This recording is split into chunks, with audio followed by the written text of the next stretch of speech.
is the real cause of the new Cold War that Trump and then Biden unleashed against China. And it's got to do with the fact that China is the only economic bloc that has developed cloud capital in competition with America's cloud capital. Marx was a very smart person. He never predicted anything, right? I mean, if you read carefully Marx, and I've read Marx very carefully, what he says is completely correct, that capitalism is a necessary condition for socialism. But he didn't say that socialism is inevitable, that if you have capitalism, then you're going to have socialism. No. In order to have socialism, you have to have capitalism. That's what Marx says. And I agree with him. Rosa Luxemburg, the great communist revolutionary and a great idol of mine, put it very bravely when she said, when she was in a prison cell, she put a question to us: socialism or barbarism? After capitalism, you may get socialism or you may get barbarism. And what I'm saying in my book is that we're getting a very technologically advanced form of barbarism, because the left has failed here in Europe. We are the great losers. So organized labor, which was supposed to create the circumstances for the proletariat to take over the means of production, the machinery, capital. Well, either our trade unions have been destroyed or have been co-opted by capital and the bankers. So organized labor did not manage to rise up against capital and take over capital. And you've had, one of the reasons was the Soviet Union experiment, which was a disaster to the extent that the working class of the Soviet Union did not rise up to support communism. They applauded the fall of communism and they embraced a kind of gangster capitalism that we now see in Russia. And therefore, you had the complete triumph of capital after 1991 with globalization and all this. In the process, because Marx was absolutely right to say that capitalism is not sustainable. Capitalism creates its own enemy within itself in the form of organized labor, in the form of economic crisis of 1929, of 2008. It wasn't the left that created 2008. It was the bankers in Wall Street. They're like stupid viruses that kill the organism that they infect. That was Marx's point about capitalism, right? So one of the things that happened was, well, the main thing that happened, and this is what I say in my book, Technofeudalism, is that capital triumphed so much, it was so successful that it mutated into a more toxic version of itself, which I call cloud capital. And cloud capital overthrew capitalism. And what do I mean by overthrew capital? We didn't create, a new system of government, no.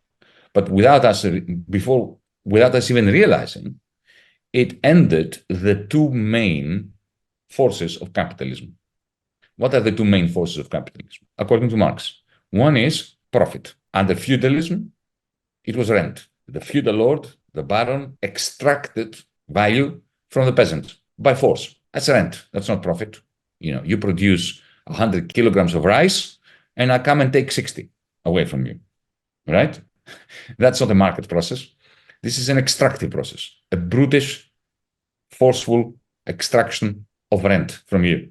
I take it because I am the lord. I have property rights over the land on which you grow the rice. But capitalism replaced this extractive process by a market process. Instead of being a peasant, you become a proletarian.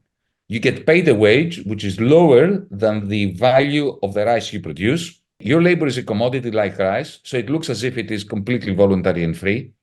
It's a market system. But in the end, you get exploited because of surplus value. But think of what cloud capital does, whether it's Alibaba or Amazon or Baidu or Tencent, WeChat, whatever.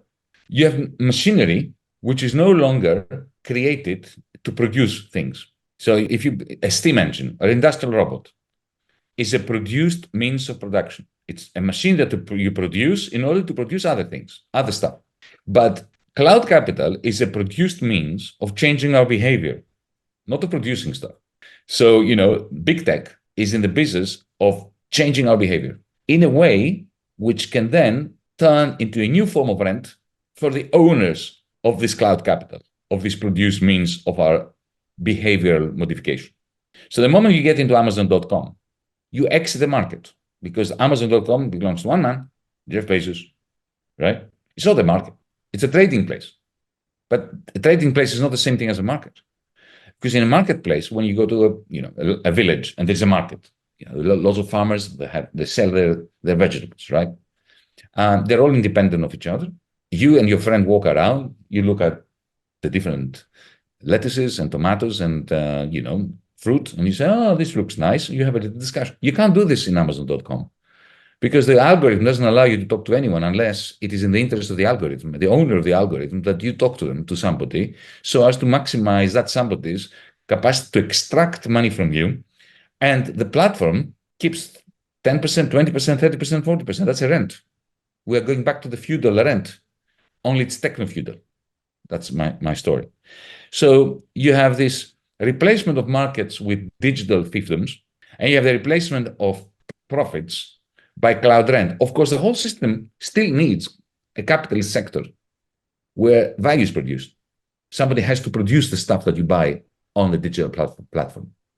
But the producers of that stuff, both the workers and the capitalists, are vassals of the owners of the cloud fief. I call them cloudalists, the techno-feudal lords. And this is destabilizing from a macro perspective as well.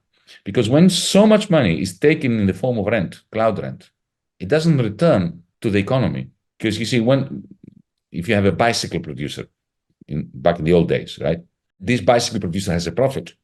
Then a large part of that profit will go back into machinery for making bicycles, for improving the bicycles. So the money will be returned to the circular flow of income and investment. But Jeff Bezos has 250 billion in the bank. If he gets another 50 billion, where is he going to invest it? He's not going to invest it. Maybe he will buy another island in Hawaii, but that's not investment. Okay? So the money is lost from this circular flow of income. That's the story of my book. And also, and I think that is pertinent for people in China, I try to explain in my book the new Cold War between the United States and China. Because, it's astonishing, isn't it? Up until a few years ago, I used to lecture in the United States, teach there, talk to people. They always said to me, when they wanted to defend globalization, they would say wonderful things about China. See, China has been inducted into the global economy. Globalization works. It has lifted billions of people out of poverty. Look at China. China. And suddenly, China is the threat and must be contained. And I was asking myself and them, why? And they would say stupid things like Taiwan. I said, what about Taiwan? Oh, they want Taiwan. They consider it to be their own. I said, yeah, they always consider it to be their own. That's not new. Why were you struggling in the 1990s to induct China in the World Trade Organization? What did they think then, that Taiwan should be independent? Then they say things to me, but they are spying on us. I said, what do you mean? You are spying on everyone. I mean, the NSA is spying on me, on you, on everyone. They are spying on the American president. The only explanation in the last chapter, I tell my story as to what I think is the real cause of the new Cold War that Trump and then Biden unleashed against China. And it's got to do with the fact that China is the only economic bloc that has developed cloud capital in competition with America's cloud capital. India hasn't. South Africa hasn't. Europe certainly hasn't.